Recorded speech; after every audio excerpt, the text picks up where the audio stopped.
So I guess we're just waiting for people. I'll just look at a few logistics things and then, in case anybody's still wondering, so to get to the bathroom, you have to enter from that tiny door, and as soon as you enter, you just turn. Or can you just show people if they ask? It's basically right behind the wall here. It's literally behind this wall, yeah. and there's a small maze you need to get through. Oh, this wall. This yeah, right. yeah. Oh, And I will be back with you in 5 to 10 minutes. The keyboard works, the mouse works. It's live, and you're online and mic, so just don't disappoint people or brands, please. Yes, awesome. And I don't know if this is visible from here. I'm sorry, the projector is not coming. I'm gonna turn those lights off, and I can get people to see hopefully. Okay.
We've got enough space up front anyway, so. Okay.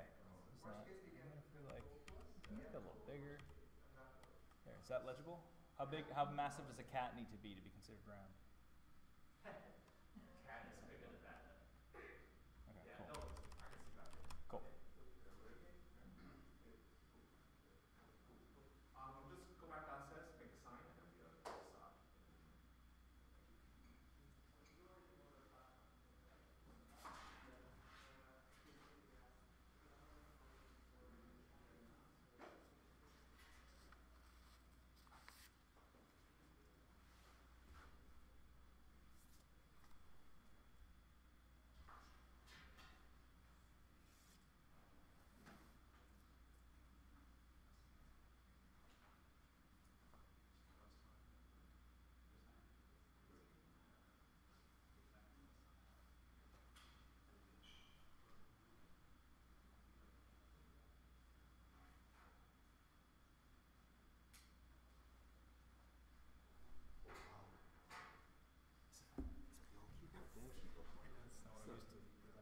Yeah, it's a proper gamer keyboard.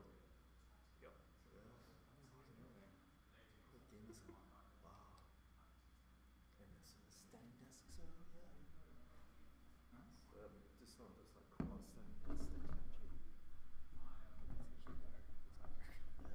This thing is very close. Yeah, it's going up. Cool. There we go, that's better. How you doing? Good, thanks. Yeah, dude. Pretty funny enough, I was so I told you we were like in the middle of the migration, and like every day I'm thinking about, oh yeah, type coverage, how much we can do like type coverage on our migrations. Yeah. Is it okay this side? Yeah, it's perfect. Yeah, okay, cool. So, yeah, so I'm like thinking about like we're trying to like get some type of thing like in my legacy code. If we're lucky enough, get some visual data classing in some places. We'll talk about it. Yeah.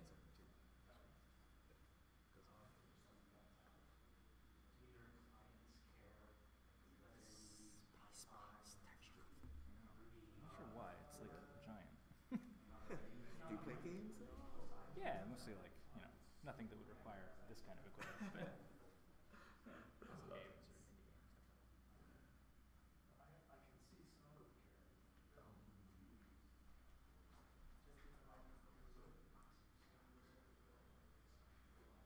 lots of games or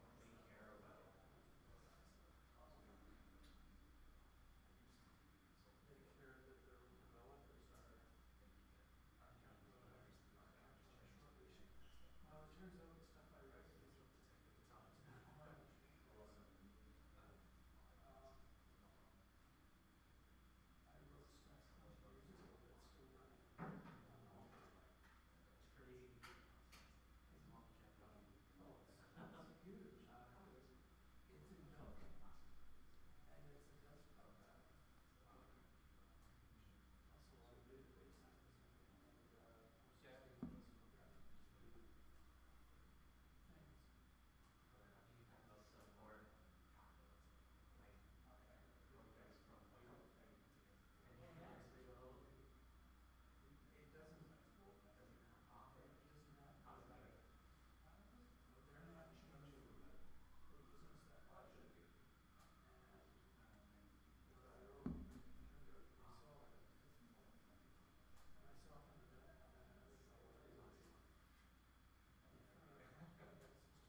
It works, right?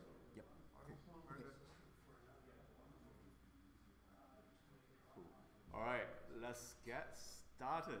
Now we've got the sign downstairs. Nobody's going to get left behind downstairs waiting for us, so we are all good. Yeah, so first of all, thank you everybody for coming and joining us tonight. Tonight, we have a great speaker, Nat, who's going to share with us about his insight on Dataclass. So Nat has been an independent software developer who worked on systems in bioinformatics, finance, and cloud computing. He specializes in making code tidy and maintainable for teams who primary expertise isn't software development, but find themselves owning code anyway. So personally, I find this quite an interesting topic because I'm in the professional development environment. I'm dealing with the same problem, trying to help others to write clean code and make sure that everything is understandable and communicate their concept in code properly. With Dataclass and name tuples, hopefully we all learn some techniques that can help us to do introduce better software engineering practice to other people. So yeah, without further ado, thank you. All right, good evening. Thank you for coming out and sharing your time with me. Like Boris said, he doesn't know I'm a good speaker. We met a few weeks ago, so he's just a nice guy. He's saying nice things about me. So yeah, like Boris said, my name's Nathaniel Knight. I'm an independent software contractor. My company is Green Eye Software Development. Is that font size okay for folks at the back? Seeing nodding, a little bit of nodding. Okay, very slight nodding. Low energy. Must be the weather. So yeah, I'm an independent software developer. My pronouns are he, him. Mostly, I work in Python. I do other stuff as well. This is a Python meetup, so it's mostly Python tonight. I've done software development in a bunch of different fields. They're enumerated here. There are a couple of others that didn't seem worth mentioning. And I've done a lot of data stuff. So tonight I'm going to be talking about some different tools in the Python standard library you can use to help make your code more manageable. This is definitely targeted at data plumbers, people who do real data science, where it's not like, oh, I have a beautiful library of images and we're going to train a model on them. It's like, no, you have a bunch of messy spreadsheets and there's a lot of garbage in there. You got to sort it out. So it's tools for doing that kind of work. I would say this is maybe a beginner to intermediate level, or also just targeted at folks who don't know what name tuples and data classes are. So yeah, looking at some tools to have at the beginning of your pipeline to keep the sewage in the sewer and the good data in your pipeline where it belongs. So we're going to talk about a motivating example, the kind of problem, or the kind of problem I'm thinking about, or where I've used this, so you can compare it to the kind of problems you think about and see if it fits. I'm going to talk about the sort of no tools way of doing things. We're going to talk about collections.nametuple, which is the oldest and granddaddiest of the tools we're talking about. We'll talk about typing.nametuple, which is a little newer and has some nice features. We're going to talk briefly about Dataclasses, which are very new. And then there's a slide with some sources so you can get the slides and read stuff that I read to make the talk if you want more information. When I do data science, a lot of the problems I solve look like, hey, there's a list or a sequence of records that have some fields, and we need to do things to them. So the idea is that we've got a sequence of structured records. They have a bunch of properties in them. This could be like a dict reader. It would be a better dict reader if it was spelled correctly. It could be a sequence of JSON objects. It could be like, hey, I'm getting events from a Kafka stream, or I don't know, an Apache Hadoop something. Lots of different kinds of problems fit this mold. To make it concrete, because this is making data concrete, let's consider you've got a whole bunch of cats. So you've got a bunch of cats. Each cat has a name and a mass and a hair length and maybe some attributes like cute or ornery or whatever adjectives you might like to apply to a cat.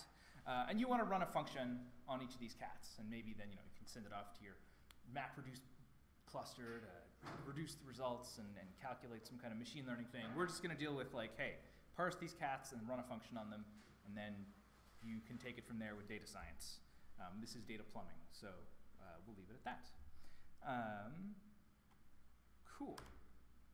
So if, a typical thing you might find in code that was processing these cats would be something like this. You've got a function, it gets a cat, and then you're accessing attributes of the cat by name. So you're like, hey, give me the hair length. If it's long, a cat that weighs 6 kilograms is a round cat.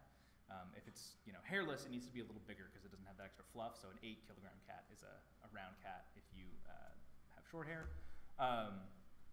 And this is pretty reasonable Python code. You're accessing things by name. You've got like probably a dict. Maybe it's some kind of subclass of a dict. We're not sure. We don't know what is coming in. We just know what we're, what kind of things we're doing with this object that is given to us from somewhere. But importantly, if you just read this code, you're not sure like what are the keys in my data structure. I mean, we know because we just saw all the features of a cat, but like there could be other things. Like you could, does this cat have, like a collar? Is there a collar feature? We don't know just by reading the code. We're missing the like attributes feature. That's not in here. So we don't know what the keys of our data structure are. We don't know what the values could be. Like I said, before we looked at like, hey, there's a list of attributes. Is that like a list, or is that like a list of tags and some kind of string? We haven't described the data structure particularly well, so our code is kind of like, whatever. Don't call on methods undefined, or you'll get an attribute error, and your data pipeline will crash, and you'll get paged at 1 in the morning. That'll be no fun. So this kind of data can come from lots of places. As an example, again, because we're trying to be concrete, you can get this from a CSV file using the CSV module in the standard library. So you open the file, you make a dictionary reader, and it gives you a dictionary for each cat. Cool. If we put it all together, this looks something like this. I can import my, do I have a mouse? Maybe? Yeah, cool. So yeah, import your CSV module, define your analysis function like we looked at before, open your file, and then just like iterate over the cats, determine how many of them are around by incrementing an integer, and then print it out. Cool, totally run-of-the-mill boring data science that is pretty reasonable, I think. And this is pretty reasonable. I like sometimes to call this the abstract approach. You're not imposing anything on your data. You're just keeping it nice and generic. This is supported in every version of Python ever. It's really straightforward. Anybody who reads the code is going to be familiar with it. And this also has some nice advantages in terms of flexibility. This doesn't break if suddenly you add a field, or it might not break if you remove a field. If you're using that field, obviously it'll break. So this is pretty generic. You can change your data and be flexible with your analysis pipeline. On the other hand, like we talked about, it's kind of opaque. It's not clear what fields and what the keys and values in your data look like. So if you're reading the code, like, oh, was that like pause or was it paw? What was the key called? I forget. And also the assumptions about your data are implicit. Like, are all of those fields always present? Like maybe cats don't have attributes. You just got like a really boring cat. Cat that doesn't really care. It's not going anywhere in life, and it doesn't need to please you. It's just, wants to be in a sunbeam, and that's it. So none of that is encoded in your code. And if you know your data model really well, that's fine. You can remember that. But if you're coming to some new code, or you're coming back to some old code that you wrote, that can make it harder to interact with it and update your code to deal with new kinds of cat. I think that's about it. So let's talk about collections.names tuple. Just by show of hands, who knows about and uses collections.names tuple in their code? Okay, a few hands. Okay. So we'll go over this, but we won't linger too long. So collections.names, the collections module is a module in the standard library of Python. You can use it to make named tuples, which are, you will be shocked to learn, a tuple where you give a name to each field, so you can access it by that name instead of just by number. So for example, I'm saying, hey, when I get a cat, let's have a thing where I have a tuple, and the first field in that tuple is the cat's name, and then it has a mass, and then it has a hair length, and it has attributes, and I can get those things by name. So then your analysis function down here looks pretty much the same, except we're accessing, we're using this dot notation to access fields. We don't have a dictionary anymore. We have a named tuple. So this, similarly, loading it looks pretty much the same. Instead of just loading a bunch of dictionaries, we now iterate over our dictionaries, and we turn it into a named tuple with this. There's a nice little trick you can do where you use keyword expansion to make your cats into named tuple cats. That will, of course, break if there are extra keys. So, it will check that all the fields are there and that the right fields are there. But if, you throw new fields at it, it's going to break, which you will consider an advantage or a disadvantage depending on how important it is that your data pipeline never break. Cool. The syntax? So this bottom line cat, so you're making a list comprehension, which is the square brackets. So you iterate over for dictionary and dicts. The ** syntax is you pass in a dictionary, and it calls the function with the keyword arguments in the dictionary. So if if dict, for example, was one of these cat dictionaries, it has like a hair length and a mass. It would be the same as calling like cat mass equals whatever, hair length equals whatever. So it's just like you can turn a CSV file into dictionaries with like 5 lines of code, which is one of the lovely things about Python. Of course, for data science, it's batteries included, including for dealing with CSV files. Good question, thank you. Other questions? All right. Getting to our analysis, again, putting it all together. This looks, again, pretty similar to what we did before. We are defining our cat named tuple that tells us what structure our data has. We are defining a function which looks at the cat and says, hey, are you long hair, are you short hair, how round are you? And then down below, we're just counting up the round cats in our example. We're using a very fancy list comprehension here, where you go through all the cats that are round and count them, and then print that out. So compared to the sort of abstract, generic version, this has a few examples, or a few advantages, rather. This is supported since Python 2.6, so you're not going to break any code by trying to use these tools. Tuples are immutable by default, which means you can't like mutate you can't change the fields in place on your cats as they go through. So you're not going to be dealing with like, oh, there's a crash over here that was caused by data changes over there, and your data didn't change. If you make some data, you can count on it being there later in the pipeline. You also, because you have defined all the fields in your name tuple, you know what's there. You know, like, okay, I have a mass and a name. I don't have like a tail length field. So if I want to know that, I'm going to need to go fix that somewhere else in my pipeline where we have more data or something. So when you come back to your code after a long time, you can look at the name tuple and say, okay, here's what I have to work with. Here's how I spelled these things, or these snake case or camel case or whatever. All those details, you're not trying to figure out like opening the CSV file in Excel and trying to figure out what all the fields are named. That data is in your code where you're working. By contrast, some of the disadvantages, of course, these things are all trade-offs. Some of the disadvantages are this will break if your data changes. If like the mass field goes to like a weight field because, I don't know, the vets changed things because they hate you and they want your data pipeline to break. This will break. So you'll go to load your data. You're like, hey, turn this into a name tuple cat. And it'll be like, no, this is a weight field. I want a mass field. This is bad.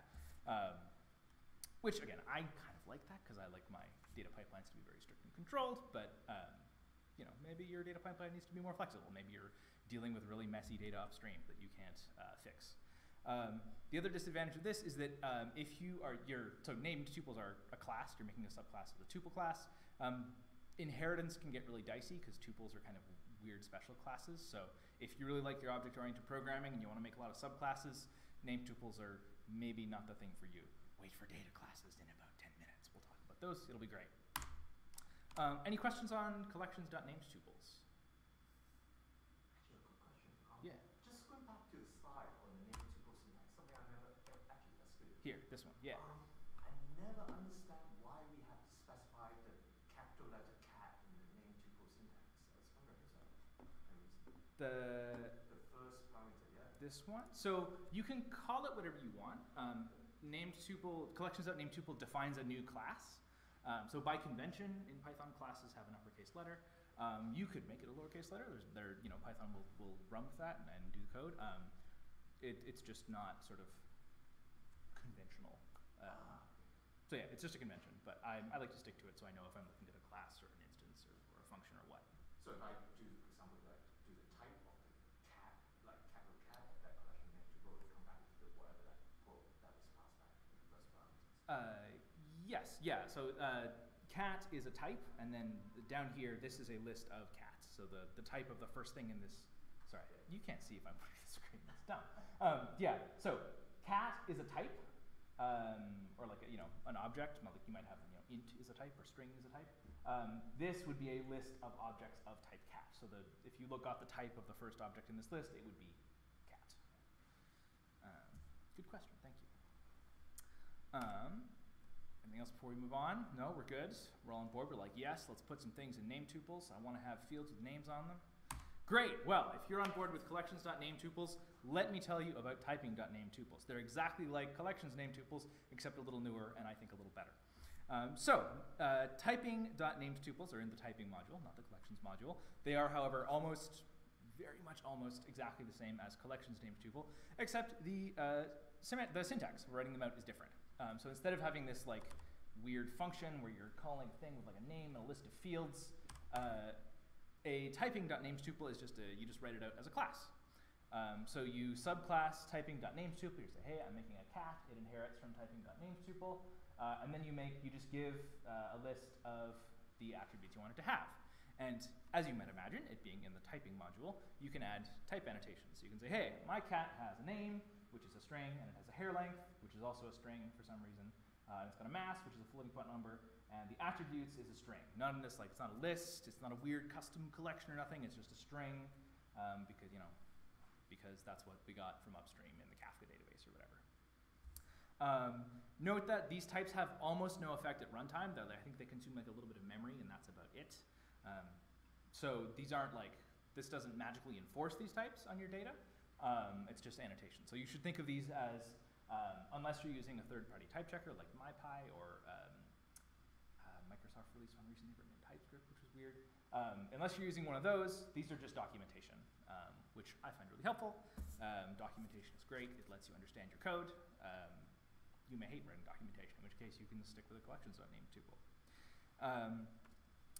So ditto, again, now if you come back to this code, you can know what all the fields are. You know more or less what's going to be in them, you think, or at least what somebody thought at one point would be in them.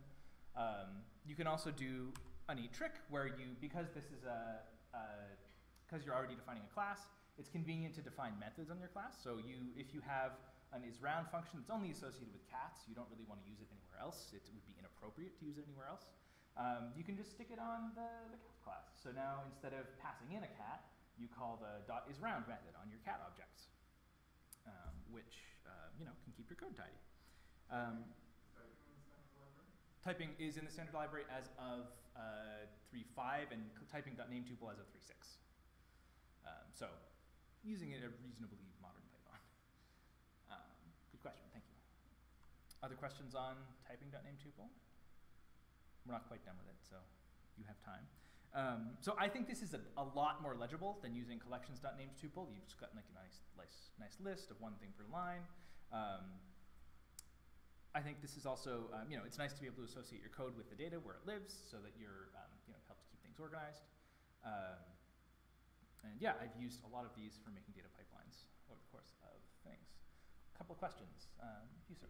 Is the documentation part of this really the only difference between using a straightforward class and subbing from typing? Like what does it get? So the question would be, what is the difference between this and just a regular class? Yes. Inheriting from typing.named_tuple gives you one, you're making a names tuple, so you're not making a full Python object, which means they're a little bit lighter weight in terms of memory, and access is a little faster. It also means that you don't write a dunder init method for this, so that is for you, and it will argument error if you don't pass in the right arguments and that kind of thing. So it's, yeah, I guess it's the difference is it's doing a little bit of code generation for you, and Dataclasses is the same story in a few minutes. Other questions? So is the use the same as before? Yes, the usage would be the same as before. So our analysis now with our typing named tuple would be the same. You'd import your cat type, and did I put this in? No, I didn't. So yeah, you define your big old cat named tuple in your last slide. Go, all right, I got a bunch of code here. Cool, I know what a cat is. Then you would load your raw data for example, from a dict reader or hitting a REST API, whatever your data pipeline input is. You turn them into cats using keyword arguments or using keyword expansion syntax like that. And then you can just go through, and instead of calling isRound of C, you just call c.isRound. Cool. Our functions are moving around a little bit. They're not moving around a whole lot because we're not actually changing very much. We're just changing how we pass the cat to the function, but every little bit helps in terms of documentation and readability. So typing.named_tuple, in addition to the features of collections.named_tuple, I find it a lot more readable. You can have type annotations, so you can use a third-party type checker if that's your jam. It's very much my jam. Doesn't have to be your jam. It's all good. Disadvantages are it's only supported since Python 3.6. So if you're using a legacy, I don't know, not legacy. If you're using a fixed version of Python and it is older than that, then you're kind of SOL in terms of typing on name tuple, which is too bad. Last questions on typing name tuple before we move on to data classes. No, we're good. Okay, cool. All ingesting knowledge. Awesome, cool. Let's talk about data classes. So, Sorry, one more question. Yes. Do you have to declare the types? I don't think so. I think you can just like put a list of names and it'll use those fields, and you know, the type will be whatever. I'm not 100% sure. You might have to put, if you do need to declare them, you can put type any. Be like, hey, don't worry about it. This is just it's a thing. It's a Python thing, and we'll deal with that at runtime like we used to. Good question. Other questions before we move forward? Okay, cool. So data classes. Data classes are a new module in Python 3.7. They used to be a module called adders that did very much the same thing as this, but now they're in the standard library, so you don't need to worry about your dependencies or, you know, the maintainer getting bored of maintaining it and leaving it behind. So data class is kind of like a names tuple. It's a thing that you add to a regular class, and it does a whole bunch of code generation for you, so you don't have to write as much code, which is great. Writing code is the worst. We just want to do data science. So if you, to make a data class, you define a class, you put the fields in it like before, and it will write for you like the dunder init function that checks checks that all the fields are there. It'll write an equal function so you can compare things. It'll write a repr function. So if you print it out to the console, it looks, sane instead of like cat object at, long hexadecimal string of address. So it writes a bunch of code for you so you don't have to, and it sort of covers a lot of standard cases, much like a named tuple, where you have some data, you want to put it in an object and keep it organized. What does it look like? So this will look pretty similar to before, except instead of importing typing, we're importing the data classes module. And then we're adding a class decorator to our cat class. So this, if you're unfamiliar with decorators, this at symbol means, hey, take all this code that we're defining down here and then call this function on it. So dataclass.dataclass is a function that takes a class and writes a bunch of code for you. Practically what this means is you write it to cat. It's got type annotations on it. You can define methods on it just like before. You can also add some more, you can add, there are other hooks that will get run. So if your class has a _post init function, that will get run after the object is built. So you'll like have all these fields and they'll go in the right place. And then you can check like, hey, I just remembered there are those like weird creepy cats that don't have fur, and now they're like, I'm in your code causing attribute errors. So you can check that they don't get in your code by making sure that cats have short hair or long hair and nothing else as God intended. Insofar as God exists, which is, who knows. Cool, so this generates some code. You can add other hooks that will run code for you when as you use your object. You can also, with data classes, do subclassing. So maybe you have expanded beyond cats. You are now pets.com and not just cats.com. And you want to break out some behavior that you can share between your different kinds of animals, your dogs and echidnas and ferrets and whatever else. So you just say, okay, every animal is going to have a name, and every animal is going to have a mass because everything has mass probably. But not every animal has hair. Maybe we have like manatees or newts in our website. So hair length, we'll stick that on cats and not on amphibians and things. And some animals are boring. Like maybe you have lemmings in your website. Lemmings, as everybody knows, are all the same. Or as everybody knows, like that was a falsehood perpetrated by the Disney Corporation in the days of yore, but it's a funny joke to say that they're all the same. So cats have attributes, not all animals do. So you can define a base class. Hey, there is such a thing as an animal. It has these fields, and it is a data class. You then can come down and say, hey, there's a cat, which is an animal, so it will have these fields up top. It will also have some additional fields, and a data class. This is why you don't use a mouse to present. A cat will have additional fields, and data class will put all these fields in order, in the order they are defined. So it'll start with it'll start with more senior ancestors, so like it'll be name and mass. And then if you have cat, you'll have like hair length and attributes. And then if you had like Sphinx cat inheriting from cat, it could have some more attributes that would go on after that. So you can have a nice little hierarchy of data and make a big old mess of object-oriented stuff. So yeah, like I said, I haven't used data classes a whole ton. Lots of people have spoken at great length on the internet about them and sort of what they're good for. In my experience, the sort of primary advantage over name tuples is inheritance will work reliably. So if you have a problem where you want to break it apart and use inheritance to describe it, data classes are a very nice solution. There aren't a ton of disadvantages. They're pretty similar to named tuples, so the use case overlaps substantially. They're not immutable by default. You can say like, hey, this short-haired cat, haha, hair length equals long. And now all of your data analysis might be wrong because you assumed it was short at a different point. They can be frozen, which makes, that'll throw an exception, but, we're really splitting hairs at this point to find problems with this. It's a good solution for what it's a good solution for. Cool, that is all I have for you tonight. If you would like to read the things that I read to write these slides, there's a list of stuff here on the slides, which you can get at gksd.link/python-concrete-data. There are also, there's a pretty good description of the differences between name tuples and data classes in Stack Overflow, which somebody kindly wrote. There's also a talk from a PyCon PyCon last year, where one of the folks who worked on data classes talks about what they are and what they're for and sort of some of the use cases about them. And he does a much better job than I would, so I'm going to leave that to him. Rather than doing Q&A, I'm going to hang out up here for 10 or 15 minutes. If you have a question, come pose it. I will answer it as best as I can, and I will write it down if I can't, and I will append them to the slides. And if you are interested in what the questions are, you can go get the slides and read them, rather than listening to me stutter and try to think on my feet. Thank you very much for your attention, and I hope you have a good rest of your night.